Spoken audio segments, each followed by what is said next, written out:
قائم مقام گورنر سندھ اویس قادر شاہ نے گورنر ہاؤس کا تمام عملہ سندھ حکومت کو واپس بھیجنے کے لیے وزیر اعلیٰ کو خط لکھنے کا فیصلہ کر لیا۔ کہا آئینی کام میں رکاوٹ ڈالی گئی، یہ رویہ کسی صورت برداشت نہیں کیا جائے گا۔ مزید جانتے ہیں ان کے ساتھ موجود ہمارے نمائندے سنجے سادھوانی سے۔ جی سنجے۔ قائم مقام گورنر سندھ اویس قادر شاہ ہمارے ساتھ موجود ہے۔ گورنر ہاؤس کے عملے نے آپ کے ساتھ رویہ اپنایا، کس کی قصور ہے؟ یہ دیکھیں، یہ گورنر ہاؤس پاکستان اسٹیٹ کی ملکیت ہے۔ گورنر ملک سے باہر ہے اور اس وقت ایکٹنگ گورنر میں ہوں۔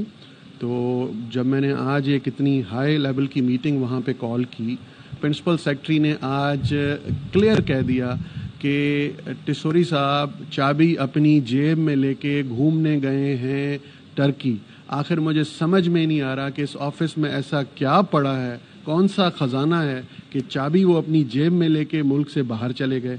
کانسٹیٹیوشنلی اچھا، یہ کسی کی آپ یہ اس پہ بات یہ نہیں ہو رہی کہ کیا رویہ یا کیا رویہ نہ رکھا گیا۔ اصل مسئلہ یہ کہ ان کو کہا کس نے، وہ تو ایکسیپٹ کر رہے ہیں کہ ٹسوری صاحب نے کہا ہے۔ ایک میں نے پٹیشن فائل کی ہے کانسٹیٹیوشنل کورٹ میں کہ اب یہ مجھے فیصلہ کروانا ہے کہ یا آئین سپریم ہے یا ایک فرد واحد سپریم ہے جو بار بار یہ کر رہا ہے۔ پورے پاکستان میں اس کی مثال نہیں ملتی۔ آخر مسئلہ کیا ہے اس شخص کے ساتھ کہ یہ جب یہاں ہوتا ہے تو اس کے طریقہ کار، اب جو اس کا کام ہے گورنر کا وہ یہ کرتا نہیں ہے۔ اب جو اس کا کام نہیں ہے اس میں اس کو آگے آگے رہنے کی بہت عادت ہے، یہ تو ہم سے زیادہ آپ جانتے ہیں۔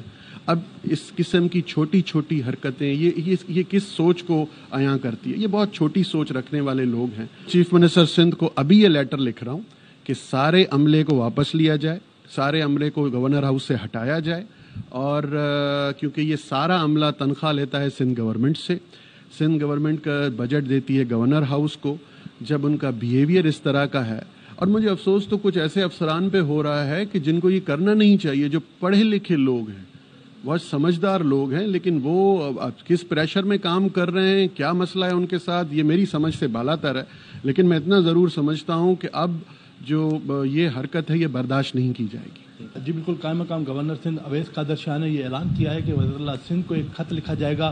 جو وہاں پر ملازمین ہیں وہ سندھ حکومت سے تنخواہ وصول کرتے ہیں، لیکن وہ قائم مقام گورنر کے جو حکم ہیں یا ان کے نہیں مانتے، تو اس متعلق وہ وزیر اعلیٰ سندھ کو کچھ دیر میں خط لکھنے والے ہیں کہ انہیں واپس سندھ حکومت بلا لیا جائے۔